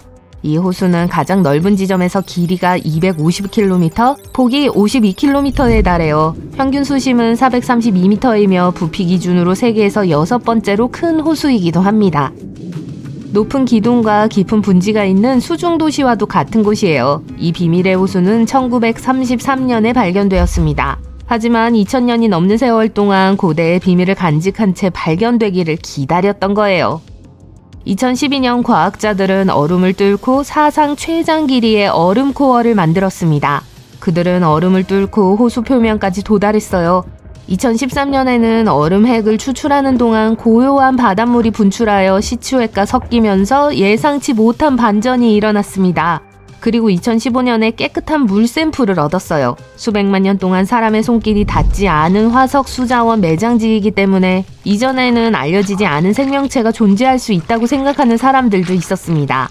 이는 유로파나 엔셀라두스와 같은 달의 얼음으로 덮인 바다가 있을 것으로 추정되는 것과 매우 유사할 수 있어요. 이 모든 것은 19세기에 남극 빙상 아래에 담수가 숨어 있다는 이론에서 시작되었습니다. 그러다가 1949년 지진음이 빙하 아래 호수를 암시했고 90년대에는 위성 데이터를 통해 보스토크 호수의 존재를 확인했습니다. 보스토크 호수는 혼자가 아닙니다. 2005년 연구진은 호수 한가운데에 섬을 발견했어요. 그 후 2개의 작은 호수가 합류했습니다. 연구진은 빙하 아래 강으로 이루어진 비밀 네트워크가 이 호수들을 연결하고 있을 것으로 추정하고 있습니다. 남극에서 아주 멀리 떨어진 베네수엘라에는 카타툼보 강과 마라카이보 호수의 교차점에서 불길한 빛의 쇼를 선사하는 카타툼보 번개가 펼쳐집니다. 이 불안한 번개 현상은 1년에 약 140일에서 160일 밤에 발생하며 하루에 10시간 동안 계속되고 1시간에 최대 280회까지 번쩍일 수 있습니다. 이 번개쇼의 빈도는 계절에 따라 그리고 해마다 달라져요. 2010년 1월부터 3월까지 잠시 휴식기를 가졌기 때문에 영원히 사라질지도 모른다는 우려도 있었습니다. 해가 지면서 동쪽에서 불어오는 바람이 빨라지기 시작합니다. 이 강한 바람은 북미 태평원에서 볼 수 있는 것과 같은 야행성 저층 제트기류라고 불려요. 이 바람은 주로 카리브해와 호수 자체에서 습기를 가져와요. 이 습한 공기가 높은 산등성이에 닿으면 산 위에 뇌우가 형성됩니다. 계속되는 바람 상황 덕분에 밤이 깊어질수록 뇌우가 더 많이 나타나요. 이 패턴이 반복됩니다. 이 지역이 전 세계에서 연간 번개 발생률이 가장 높은 이유입니다. 과학자들이 설명할 수 없는 다음 장소는 중국에 있습니다. 바로 롱류 동굴이에요. 이 동굴은 높고 기울어진 지붕과 튼튼한 기둥이 있습니다. 이곳은 수세기 동안 베일에 가려져 있었어요. 약 2000년 전에 지어진 이 인간이 만든 동굴은 90년대에야 그 모습을 드러내기로 결정했습니다. 지역 농부들이 연못을 파서 5개의 거대한 동굴을 드러낸 거죠. 더 파고 들어가자 19개의 작은 동굴이 추가로 드러났습니다. 동굴의 폭은 18에서 34m, 높이는 8에서 18m였습니다. 고고학자들은 2000년 전으로 거슬러 올라가는 한해 서한 황제 통치 시대의 역사적 유물을 발견했습니다. 이 동굴은 어떻게 2000년이 넘는 세월 동안 무너지지 않고 살아남을 수 있었을까요? 고대 기록에도 동굴이 어떻게 만들어졌는지 설명되어 있지 않아요. 벽에 끌자국이 남아있어 층층이 쌓아 올려졌음을 암시하지만 정확한 건설 과정은 여전히 수수께끼예요. 바다나 대양에 뛰어들 용기가 날 만큼 수영에 자신이 있나요? 안타깝게도 수영이나 다이빙을 아무리 잘해도 피해야 할 장소가 몇 군데 있어요. 이러한 장소 중 일부엔 위험한 수중 바위, 강한 조류 및 조수가 있어요. 또 다른 곳은 괴물과 신비한 생물에 대한 전설로 유명하고요. 그럼 이제 수중 호러쇼로 들어가 볼까요? 스트리드라는 단어를 들어본 적이 있나요? 요크셔에서 사용되는 더 스트라이드라는 단어의 변형으로 워프강의 좁은 구간을 가리키는데 너무 작아서 뛰어넘을 수 있을 정도로 좁아요. 하지만 그 크기에 속지 마세요. 주변에서 가장 위험한 장소 중 하나거든요. 물에 한 발만 들어가도 끔찍한 결과를 초래할 수 있어요. 와프강은 강력한 물살을 가지고 있고 스트라이드는 폭이 좁기 때문에 그 지역에서 물살이 더욱 강해요. 격렬한 물살은 스트라드 주변의 석회암을 침식시켜 다른 강바닥보다 훨씬 더 깊은 빈 공간을 만들었어요. 비밀을 알려드리자면 해류로 인해 스트라드 강둑도 약해졌어요. 따라서 지금 여러분이 서서 빠른 물살을 바라보고 있는 땅은 위험한 물 위에 매달려 있는 깨지기 쉬운 난간일 뿐이에요. 스트라드 강에 빠졌다가 나온 사람에 대한 기록은 아직 없어요. 그리고 최악인 건요, 이 순진해 보이는 개울이 그렇게 위험할 수 있다고는 상상도 못한다는 거예요. 그래서 제가 여러분께 드리는 조언은 수중 모험을 할 때는 좀 더 안전한 수역을 이용하시라는 거예요. 캘리포니아에서 주말 휴양지를 찾고 계신다면 호스슈 호수가 제격입니다. 모래사장, 하이킹 코스, 피크닉 장소 등 모든 것이 갖춰져 있어요. 하지만 잠깐만요. 눈에 보이는 것보다 더 많은 것이 있어요. 이 호수에는 약 405제곱미터에 달하는 고사목으로 둘러싸인 어두운 부분이 있어요. 그리고 이 호수가 차지한 것은 나무뿐만이 아니에요. 1989년과 1990년에 발생한 지진은 뜨거운 마그마 아래에서 이산화탄소를 방출했어요. 이 가스는 공기 중으로 스며들어 호수 주변의 모든 생명체에 피해를 입혔어요. 지금도 호스슈 호수는 30년 전과 마찬가지로 위험해요. 이곳이 무서운 이유는 독성가스의 수치가 무작위로 변하기 때문이에요. 곳곳에 붙어있는 경고 표지판은 즐거운 숲속 하이킹의 공포영화 같은 느낌을 줄 수 있어요. 하와이 카우아이에는 관광객들에게 인기 있는 여행지였던 멋진 폭포들이 모여 있습니다. 키프 폭포는 한때 수영과 다이빙을 즐기기 위한 명소였어요. 폭포에 가려면 흙길을 따라 한참을 걸어야 했고 마침내 6m가 넘는 높이의 폭포가 아래의 수정처럼 맑은 웅덩이로 쏟아지는 숨막히는 광경에 도착할 수 있었죠. 하지만 2011년부터 일반인의 출입이 금지됐어요. 왜였을까요?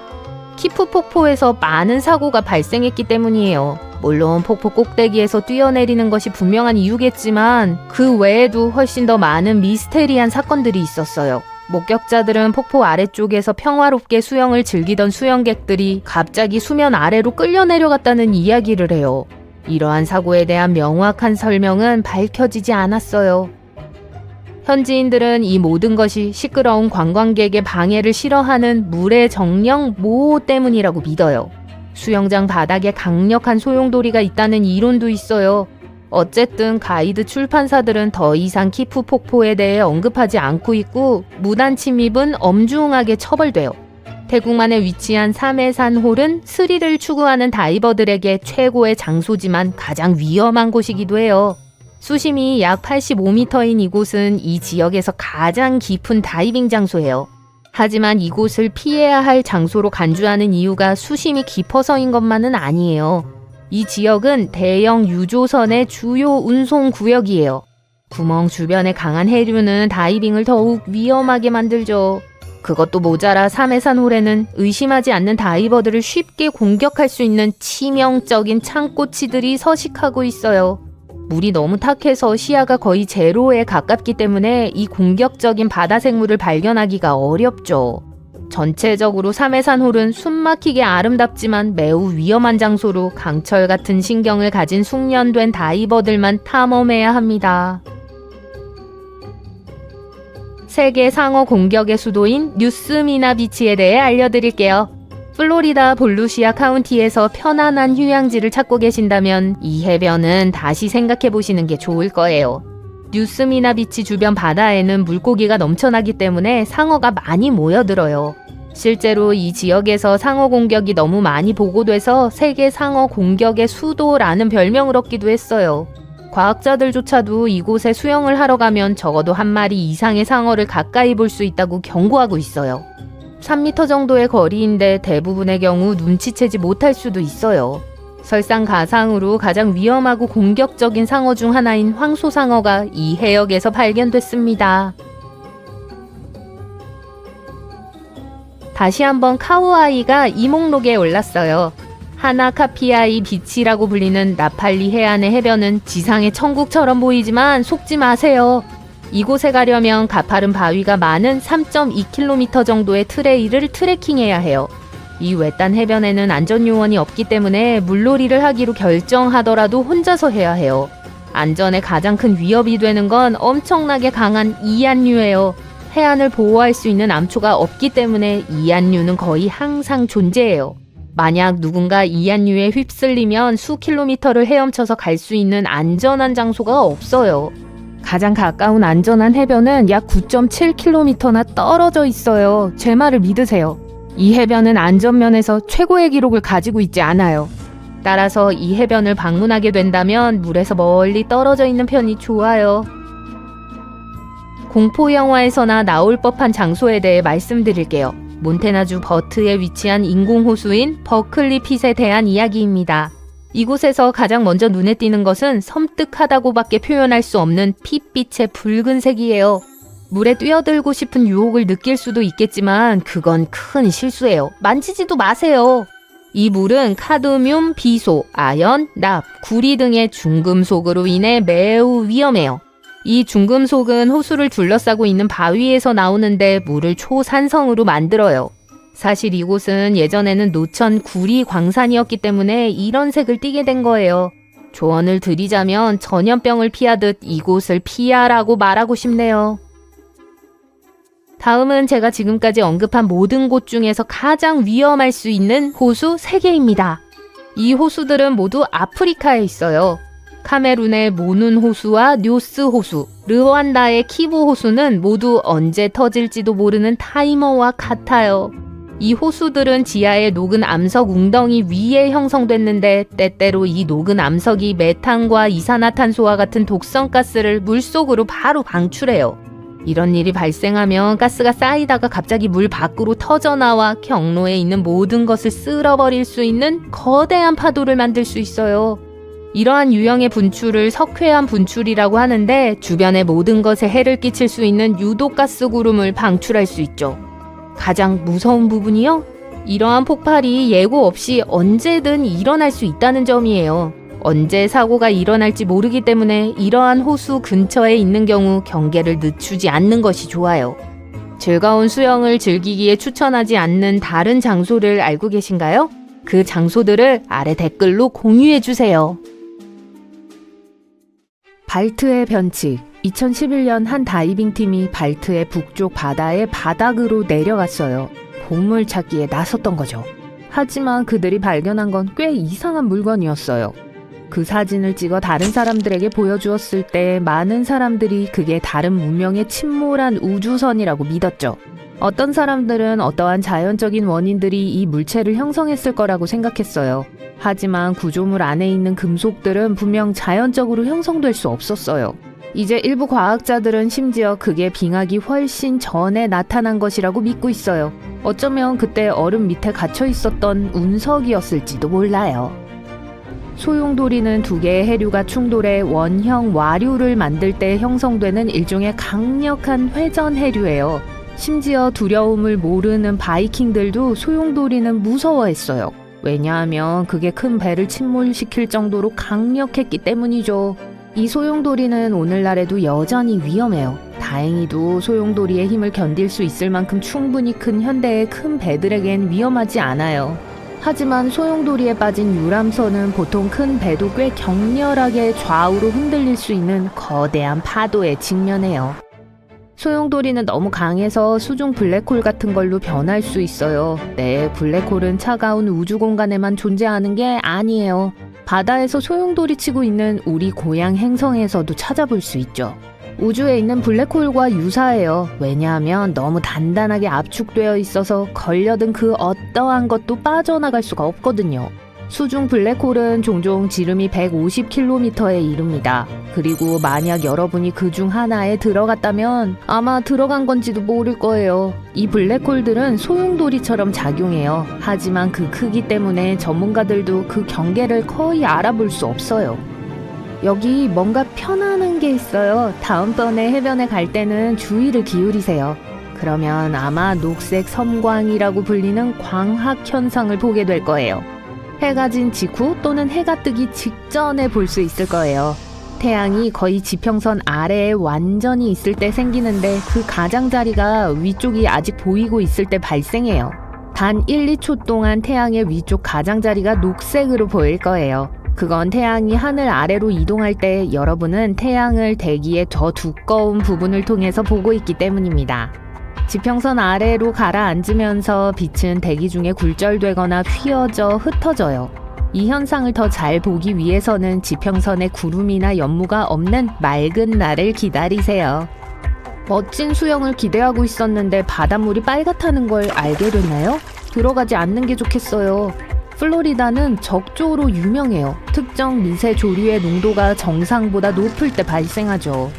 해양과 민물에 있는 수천 종류의 조류는 대부분 동물과 인간에게 무해해요. 산소의 중요한 공급원이기 때문에 심지어 우리를 도와주죠.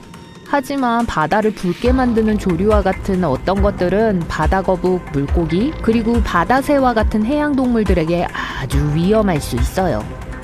이런 종류는 통제할 수 없을 정도로 자랄 수 있고 인간에게 해로운 신경독을 생산할 수 있어요. 특히 호흡기 문제가 있는 사람들에게 말이죠. 그런 사람들은 특히 바람이 조류를 해안 쪽으로 밀어낼 정도로 강할 때 적조 지역에서 벗어나야 해요. 화산은 유독가스, 화산재, 그리고 빨갛게 달아오른 용암을 내뿜을 수 있어요. 이것들은 우리들 대부분이 이미 알고 있는 가장 명백한 위험 물질들이죠. 하지만 해저 화산은 나름대로 아주 까다로울 수 있어요.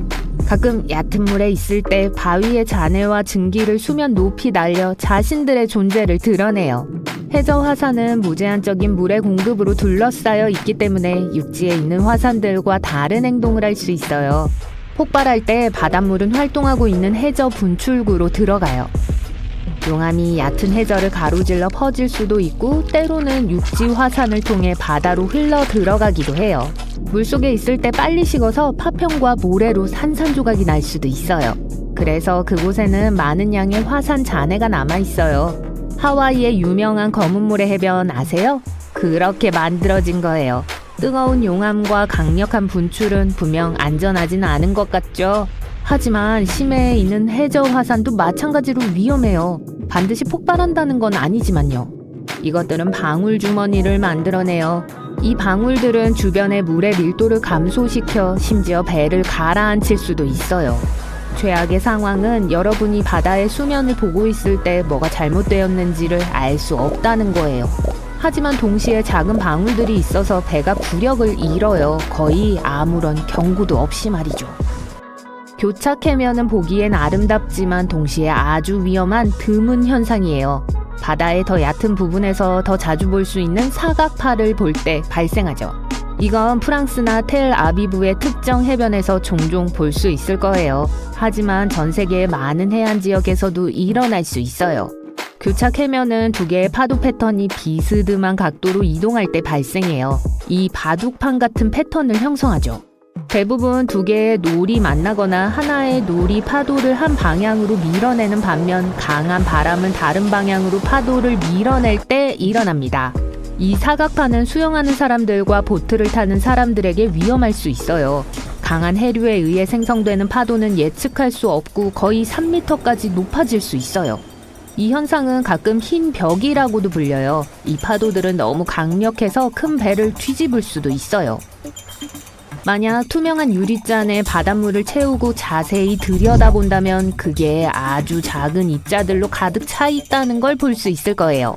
바닷물은 용해된 소금, 지방, 조류, 단백질, 세제, 그리고 다양한 인공적이고 유기적인 물질들을 포함하고 있어요.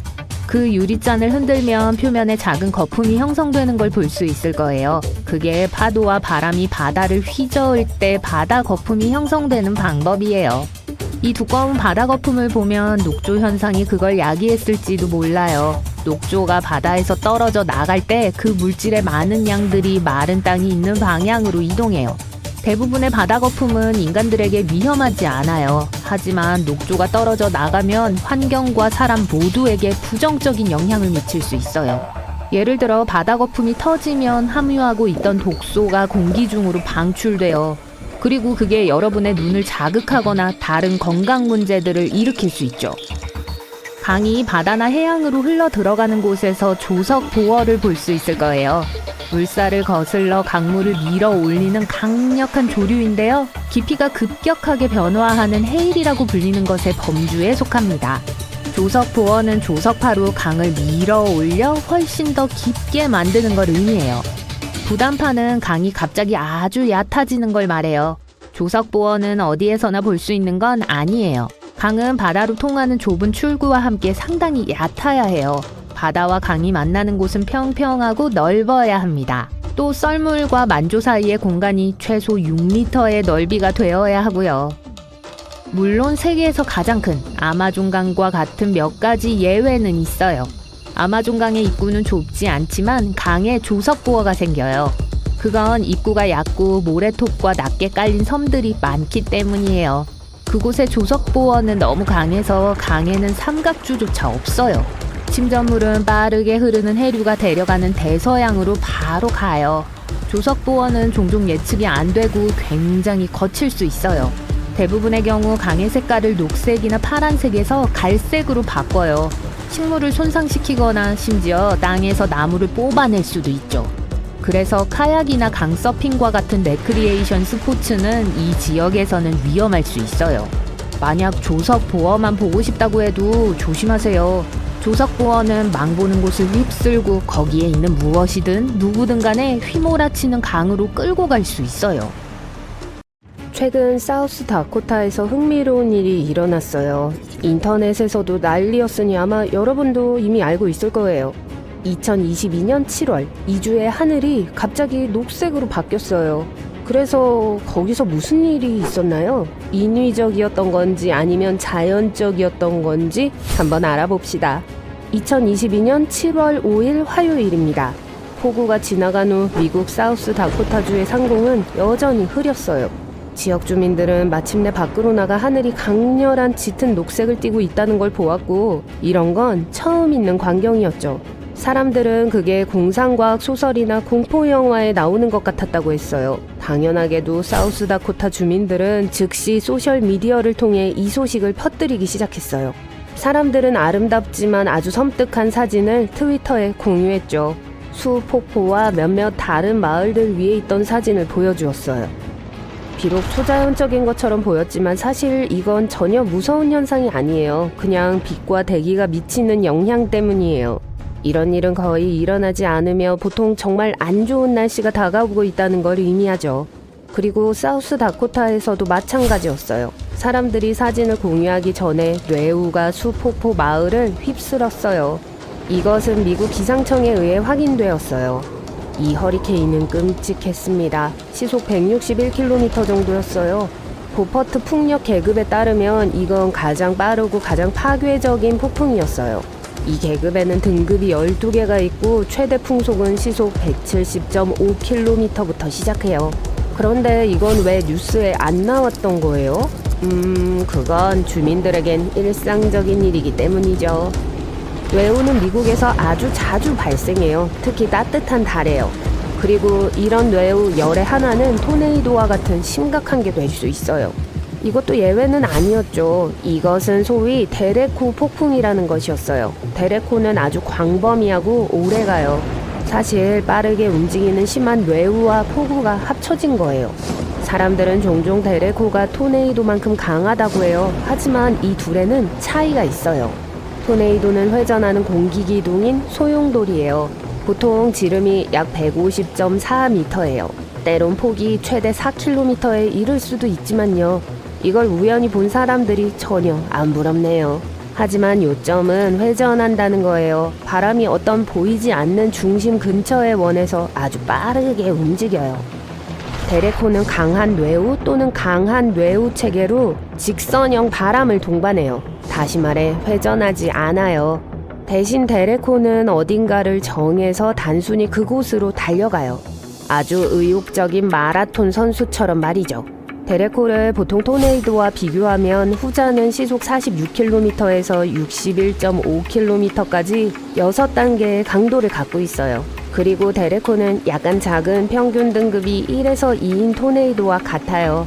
보통 속도는 시간당 117.5km에서 182km의 범위 내에 있어요.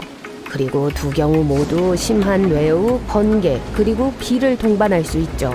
하지만 그래도 둘은 다른 거예요. 폭풍이 남긴 피해 흔적이 386.2km를 넘고 시속 93.3km 이상인 경우 데레코가 돼요.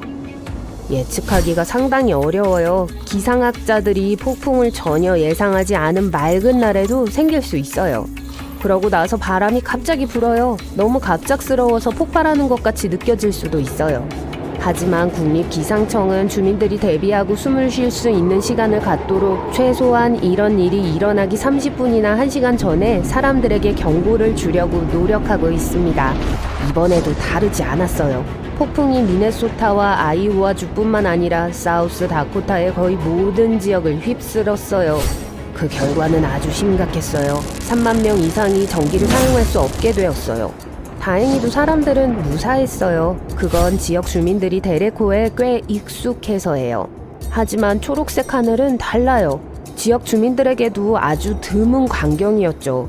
모두들 왜 이런 일이 일어났는지 궁금해했어요. 안 좋은 징조인가요? 아니면 보통의 기상현상인가요? 솔직히 말해서 과학자들은 정확한 설명을 할 수 없어요. 비록 추측일 뿐이지만 이게 꽤 설득력이 있는 것 같아요. 녹색 하늘은 아주 드문 현상이에요. 대부분의 과학자들은 강력한 폭풍이 일몰이나 일출 전에 그 지역에 접근할 때 이런 일이 일어난다고 생각해요. 그러면 그 지역의 하늘이 초록색으로 변하죠. 한때 비슷한 사건을 겪은 MBC 기상학자 빌 카린스는 폭풍 전에 일어난 거대한 우박 때문에 녹색 하늘이 나타난 거라고 했어요. 우선 하늘이 왜 푸르게 보이는지 아니면 분위기에 따라 왜 다른 색인지에 대해 이야기해봅시다. 간단히 말해서 태양이 동시에 모든 색 스펙트럼의 모든 광선들을 운반해요. 전체적으로 우리에겐 흰색으로 보일 수 있지만 사실 동시에 모든 색이 들어있어요. 하지만 이 색 파장들은 모두 길이가 달라요. 예를 들어 푸른색 광선은 다른 광선들보다 짧아요. 붉은색 파장보다 공기 분자로부터 더 잘 튕겨서 우리에게 더 빨리 도달해요.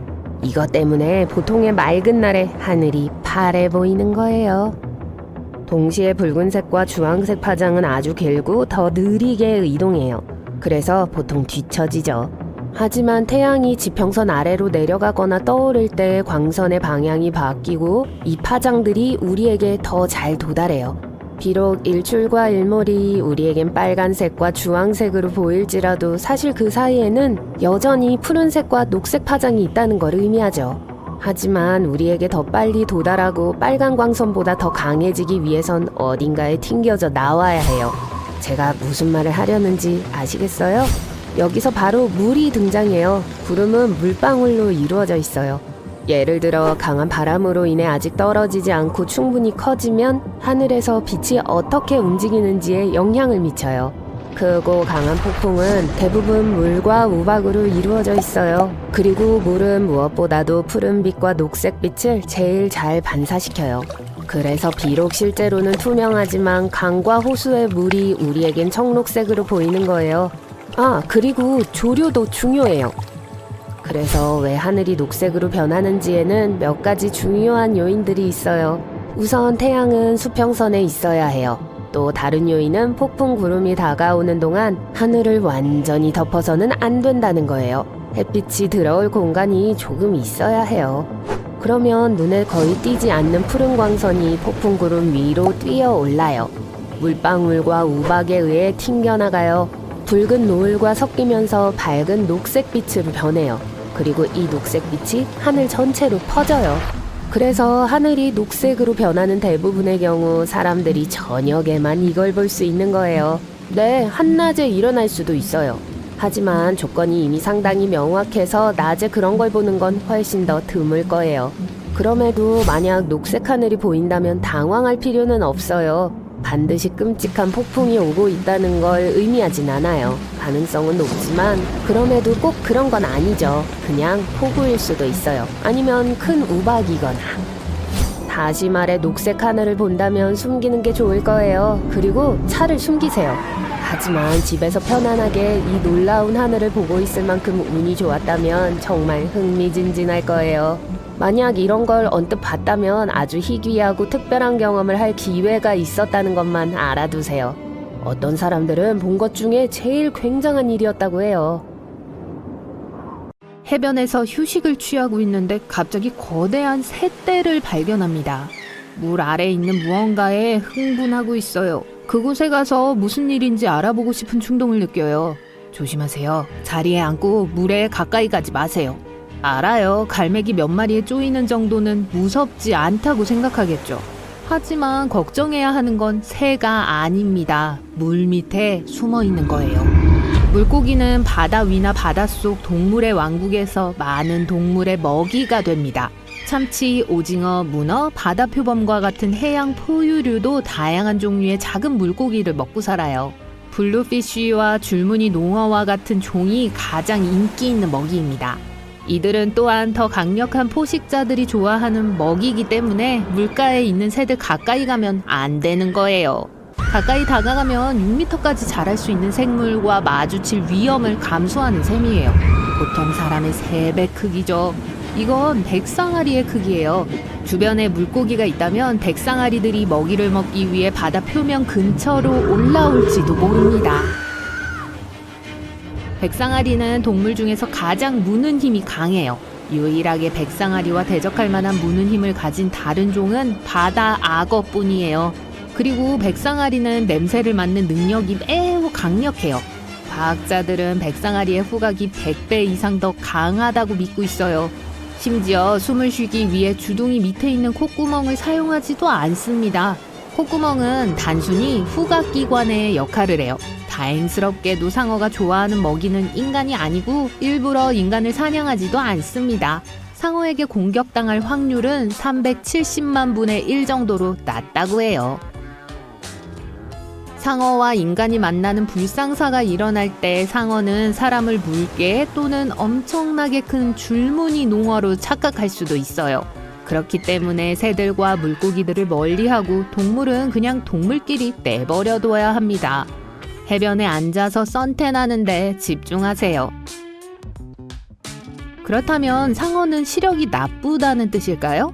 그렇지 않아요. 맑은 물에서 상어의 시력은 같은 환경에서 수영하는 인간의 시력보다 10배 이상 좋습니다. 상어의 눈 구조는 우리의 눈과 상당히 비슷해요. 각막, 수정체, 망막, 지푸른 홍채, 그리고 동공으로 구성되어 있어요. 상어 눈은 사람처럼 두 가지 종류의 광수용체를 가지고 있는데 낮은 조도에서 시각을 담당하는 막대세포와 높은 조도에서 색각을 담당하는 원뿔세포입니다. 비록 상어의 막대세포와 원뿔세포가 얼마나 잘 작용하는지 확신할 수 없지만 연구에 따르면 상어는 한 종류의 원뿔세포만 가지고 있다고 해요. 이건 상어가 인간처럼 완전한 색각을 가지고 있지 않다는 것을 의미하죠. 그래서 때때로 인간을 다른 생물과 혼동하는 건지도 몰라요. 하지만 누군가 내 먹이를 뺏어 먹으려고 하는데 누가 제정신이겠어요. 상어 눈에는 또한 반사판이 있어요. 이건 상어의 망막 뒤에 위치한 거울 같은 결정체층이에요. 이 결정체는 상어가 극도로 어둡고 탁한 물속에서 꽤 잘 볼 수 있게 해줍니다. 그 결정체는 들어오는 빛을 반사하는데 이건 망막 안의 막대세포가 처음에 주변에서 놓쳤을지도 모르는 빛을 감지할 수 있는 두 번째 기회를 제공해요. 재밌는 사실은 고양이도 반사판을 가지고 있다는 거예요. 그래서 고양이의 눈이 빛을 받으면 어둠 속에서 빛나는 거죠. 상어가 근처 바다에서 맴돌고 있을지도 모른다는 또 다른 확실한 징후는 고래의 존재입니다. 상어는 고래를 120km 이상 스토킹하는 것으로 알려져 있어요. 고래 무리를 따라다니며 무리 중 한 마리가 취약해지기를 기다렸다가 본격적으로 공격해요. 그래서 명심할 점은 만약 지금 물 위에 새들이 있다면 아마도 좋은 징조가 아닐 거라는 거죠. 수천 마리의 새들이 하늘에서 떼를 지어 날아다니는 것을 볼 때와는 달리 말이죠. 이것을 머머레이션이라고 합니다. 수천 마리의 찌르레기들이 하늘에서 함께 무리를 지어 일제히 움직이며 동시에 위아래로 날아다니는 것을 볼 수 있어요. 마치 새 올림픽에서의 싱크로나이즈 경기에 출전하는 것과 같아요. 이 현상은 새들이 둥지를 틀기 시작할 때 일어납니다. 어떤 곳에서는 빠르면 9월이고 어떤 곳에서는 늦으면 11월 말일 수도 있는데 이 기간 동안 더 많은 새들이 야간 비행에 동참해요. 우리에게 볼거리를 제공하기 위한 걸까요? 아니요, 그렇지는 않아요. 하늘에서 함께 무리를 지어 나는 건 매와 같은 포식자들로부터의 보호를 위해서예요.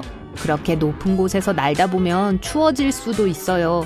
그래서 새들은 따뜻함을 유지하고 잠재적인 먹이 장소에 대한 정보를 교환하기 위해 수천 마리씩 모입니다. 그래서 이런 경우에 거대한 새떼는 나쁜 징조가 아니지만 숲이 우거진 지역에서 여러분을 향해 날아오는 새들을 본다면 여러분도 자리를 뜰 때가 된 거예요. 새와 다른 동물들은 산불 지역에서 도망칩니다. 양서류와 같은 일부 동물들은 실제로 불 속에 머물 수도 있어요. 목숨을 걸고 도망치는 대신 땅을 파서 불을 피할 거예요. 하지만 거의 모든 다른 동물은 떠나려고 최선을 다할 겁니다. 그리고 모든 동물들이 여러분을 향해 달려오고 있을 때 길을 피하는 걸 잊지 마세요. 새에서 다시 상어로 돌아가 볼게요. 네, 이제 바다 수면 근처에 새들이 있다면 상어들도 아마 가까이에 있을 거라는 걸 아실 겁니다. 하지만 근처에 상어가 전혀 없다면 어떨까요? 만약 바닷물 속에 있을 때 상어들이 바다 깊은 곳으로 향하는 것을 본다면 이건 허리케인이나 열대 폭풍이 오고 있다는 신호일 수도 있어요. 상어는 폭풍에 동반되는 기압의 감소를 감지할 수 있습니다. 그래서 정신없는 지역에서 벗어나려고 할 수도 있어요. 상어는 인간을 그다지 좋아하지 않기 때문에 모래 해변과 내륙의 마을과 도시를 안전지대로 보지 않습니다. 상어는 꽤 영리한 생물이고 바다 깊숙이 들어갈수록 더 안전해진다는 것을 알고 있어요. 하지만 바다가 비상시에 항상 가장 좋은 장소는 아니에요. 예를 들어 보통 물에 사는 바다 생물이 모래 위에서 무작 위로 쉬고 있는 것을 본다면 물속으로 들어가지 마세요. 이건 물이 잠재적으로 독성이 있다는 표시입니다. 바닷가 근처에 물에 적조가 모여 있을 가능성이 있어요. 적조는 전 세계적으로 발생하지만 한 종류의 조류가 멕시코만에서 적조를 일으킵니다. 적조는 물이 정상보다 더 많은 독성이 있는 해조류로 가득 차 있을 때 발생해요. 물을 불그스름하게 하거나 갈색으로 만들 수 있지만 때때로 물 색깔은 정상입니다. 만약 물속에 들어간다면 기침이나 목이 가려운 것과 같은 호흡기 자극을 경험할지도 몰라요. 만약 이런 일이 일어난다면 신선한 물로 입을 철저히 헹구세요. 물 얘기가 나와서 말인데 개구리가 평소보다 훨씬 더 많이 우는 소리가 들린다면 그건 아마도 비가 오려고 하기 때문일 거예요. 한 이론은 이것이 개구리의 짝짓기와 관련이 있을 수 있다고 해요. 개구리는 짝짓기 후 담수에 알을 낳습니다. 비가 온다는 건 개구리들에게 물이 있는 좋은 공간이 더 많이 생길 거라는 뜻이에요. 그래서 수컷 개구리들이 비가 내리기 전에 요란한 교향곡으로 암컷 개구리들을 데이트에 초대하는 거예요. 벌이 웅웅거리는 소리가 많이 들리고 벌들이 평소보다 더 활동적이라면 이건 폭풍이 오고 있을 수 있다는 의미예요. 폭풍이 다가오고 있다고 느낄 때 벌들은 폭풍 전에 더 많은 꿀을 모으기 위해 훨씬 더 열심히 그리고 더 빨리 일하기 시작합니다. 그리고 일이 다 끝나면 항상 폭우가 내리기 10분에서 15분 전에 벌집으로 돌아와요. 심지어 뚜렷한 징후가 없을 때도 말이죠. 그 비밀은 폭풍 후 구름으로부터 정전기 축적을 포착할 수 있는 등에 있는 매우 민감한 털입니다. 달, 우리의 친근한 동반자죠. 크고 어둡고 차가운 우주에서 유일한 친구입니다. 일식이나 월식과 같은 달과 관련된 모든 사건들이 우리를 흥분시키는 것은 놀라운 일이 아니에요. 하지만 블랙문은 어때요? 블루문과 슈퍼문은요? 들어본 적 있으세요? 자, 제가 설명드리고 어떻게 그것들을 관찰할 수 있는지 알려드릴게요. 달력을 준비하세요. 지구와 달 사이의 거리는 38만 4,472km입니다. 직접 측정했어요. 그리 멀지 않은 것 같다고요? 하지만 대부분의 사람들은 이 거리를 매우 과소평가합니다. 여러분은 목성과 토성을 포함한 태양계의 모든 행성이 달과 지구 사이에 들어갈 수 있다는 거 알고 있었나요? 저도 믿을 수가 없어요. 달은 조석으로 지구에 잠겨 있습니다. 그래서 항상 우리에게 한쪽 면만 향하고 있어요. 달 주기에는 몇 가지 단계가 있어요. 사기 첫 단계죠. 태양이 우리가 볼 수 없는 달의 면을 비추기 때문에 달이 보이지 않는 거예요. 상현달은 밝은 부분이 점진적으로 많아지는 겁니다. 보름달은 태양이 우리가 볼 수 있는 달의 면을 완전히 비추는 단계예요. 하현달은 빛의 부분이 점차 줄어드는 거예요. 그러고 나서 또 새로운 달이 탄생해요. 그리고 모든 주기가 다시 시작되죠. 달 주기는 29.5일이기 때문에 2월이 아니라면 한 달 정도가 됩니다. 그런데 왜 이런 걸 설명하냐고요? 여러분이 블랙문을 더 잘 이해하도록 하기 위해서예요. 29개월 또는 2.5년에 한 번씩 일어나는 희귀한 천문학적 사건이죠. 이 용어는 점성가들에 의해 만들어졌기 때문에 천문학에는 존재하지 않아요. 비공식적이고 여러 가지 의미가 있어요. 블랙문은 한 달에 삭 현상이 2번 발생하는 걸 의미할 수 있어요. 보통 한 달에 삭은 한 번뿐이기 때문에 2번은 드문 현상입니다. 이것은 달의 주기와 지구의 연간 주기 간의 작은 차이 때문에 일어나요. 윤년 같은 거죠. 블랙문은 또한 다른 것을 의미할 수 있어요. 예를 들어 보통 한 계절에 3번의 새 달이 있어요. 기본적으로 30일에 한 번씩 새로운 달이 떠요. 하지만 만약 4번이 뜬다면 세 번째 새 달이 블랙문이에요. 또한 더 드물게 쓰이는 의미도 있어요. 예를 들어 어떤 사람들은 새 달이나 보름달 없는 2월을 가리키기도 해요. 이것은 19년에 한 번 정도 일어납니다. 하지만 블랙문이 왜 그렇게 특별할까요? 달은 보통 삭 동안 하늘에 완전히 숨겨져 있어요. 하지만 블랙문 동안 달의 어두운 실루엣을 볼 수 있습니다. 그걸 보려면 도시에 불빛이 없는 좋은 장소를 선택해야 할 거예요. 대도시에 산다면 망원경 없이는 거의 볼 수 없을 거예요. 또한 이 현상이 일어나는 동안 하늘이 매우 어둡기 때문에 목성과 금성뿐만 아니라 이전에 숨겨져 있던 다른 별자리들도 볼 수 있어요. 가장 최근에 발생한 블랙문은 2022년 4월 30일이었어요. 미국의 대부분의 지역에서 블랙문을 관찰할 수 있었어요. 태평양, 알래스카, 하와이 시간대를 제외한 지역에서요. 알로하. 네, 안타깝게도 블랙문에 대해 처음 듣는 것이라면 이미 기회를 놓쳤어요. 이제 2.5년을 더 기다려야 합니다. 다음 블랙문은 표준적인 정의에 의하면 2024년 9월, 계절적 정의로는 2023년 5월 19일에 발생할 거예요. 하지만 걱정하지 마세요. 언제든 다른 천문학적 현상을 볼 수 있어요.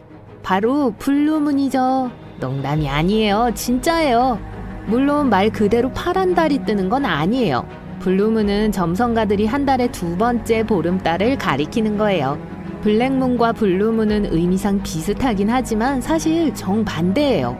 블랙문은 한 달 안에 2번째 발생하는 사현상이고 블루문은 2번째 보름달을 말합니다.